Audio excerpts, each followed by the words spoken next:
if we only stop pain, because then we can just cause harm to them and stop their internal reasons for taking action as long as we don't cause pain. So as long as anesthesia is involved or it's a lethal injection, then that's perfectly justified as framework. So he doesn't get any benefits of protecting animals. He doesn't get reasons for why they deserve rights.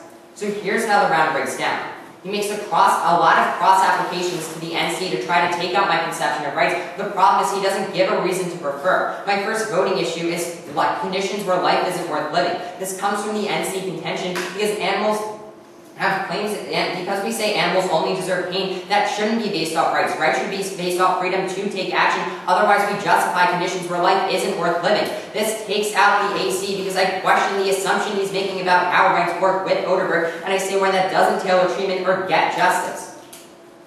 The second voting issue comes from the top of the AC, where I extended the argument off Taylor that if they're a moral subject, they don't need rights because we're just acting upon them. We only have to limit our own actions. Passmore explains it doesn't give animals rights, even if it's a descriptive claim. It explains how he's not unique because I can get the benefits of not causing pain, so he doesn't get any unique offense with his contention level offense. The last place to vote comes from Zamir off the bottom of the AC because he doesn't stop pain to animals. He doesn't respect their motivations for actions or their pain because he can't make paternalistic decisions for them. So this gives me a link to the AC framework because we can't do things for animals like train them so that there's no pain involved. So I stop the harms and I also tailor treatment to animals because I do what's best for them and make paternalistic decisions. The one thing I want to use Oderberg. Sure. For 40 seconds left. Okay. You can not start the lecture. Goes on to next. Oderberg doesn't talk about babies, right? No. Okay, so where does your argument about babies come in?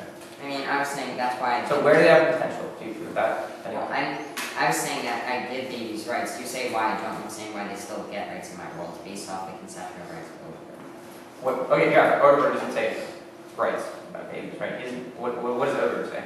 Oderberg is saying rights of protection conferred by morality. Right. Like my right to privacy. He doesn't say who gets them, right? Sure. I was saying if you want, then you would give them rights. So we're going to start on the That didn't happen. we're going to start on the AC on the extension of why babies need rights and there's burden. Then we're going to go on to going down the AC and then in the AC. Ready? Yeah. Okay.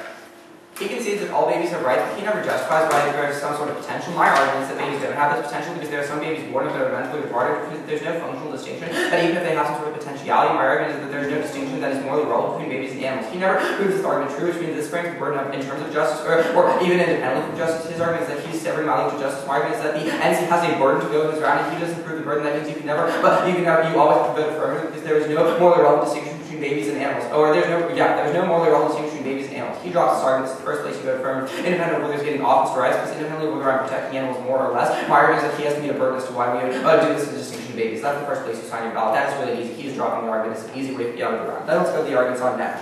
Except the rights of defense and age-spent parties, moral duties, men, action, relation rights, because they're two sides of the same coin. If you have rights, somebody has duties, rights. He extends the teacher example. Remember, my argument is that there's no warrant for why the teacher example is true. The teacher would have the right to the homework, so he drops the argument. Also, my argument is that it is not specific in terms of justice.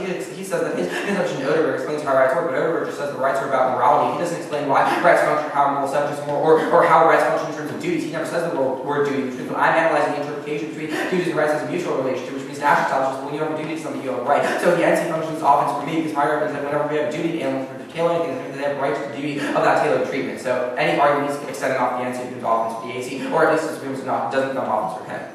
Then, go to Taylor. Extended moral subjects can be treated directly or wrongly without being aided, for example, insane people cannot be murdered. He extends this argument that the positive argument is that we can never make claims. My argument is that moral subjects are who receive rights, i.e. he concedes that babies have rights, maybe some moral subjects without some sort of capacity, so this interacts with the birth at the top, and this is whenever animals are moral subjects, that means they get rights independently of being moral agents. So regardless of whether he extends this argument about how there would be no rights, my argument is that argument begs the question. He's never saying why animals ought not have rights, he's just saying that right now animals don't have rights, and his evidence is just descriptive from like 1822 about horses, so I don't see what this has to do with anything. Then, extended Williams and internal reasons compared to such to explain that humans are motivated against pain. He answers talking about this turn about how tailored treatment and respect our motivation better, but he can't extend NC contention level office to take out framework arguments in the AC. My argument is that our internal motivations are only through pain, and that's proven through the argument through Nagel. So let's go to the argument on Mackey. Extend that any goals collapse into rights because there's an infinite number of choices. moral subjects face, he drops this argument. He said any obligations are negative, so we can never have positive obligations to anyone. So any goal-based moral theory collapses into one based on rights. He again drops this argument that ego evidence doesn't matter, it's not extending it, so it is irrelevant. Then go and he extends this argument about how that it paralyzes action. My argument extends the number one response. There are practical considerations of override justice. So even if we were to follow justice in that instance, that would just be practical considerations. And then he gives a good impact of why paralyzing action is relevant, because my argument is that rights are not action are non-actions, i.e. they're something that we don't interfere with. So extended pain provides a motivational reason for negative to be automatically avoided. So it is bad, so pain is motivating, that links into my motivational conception.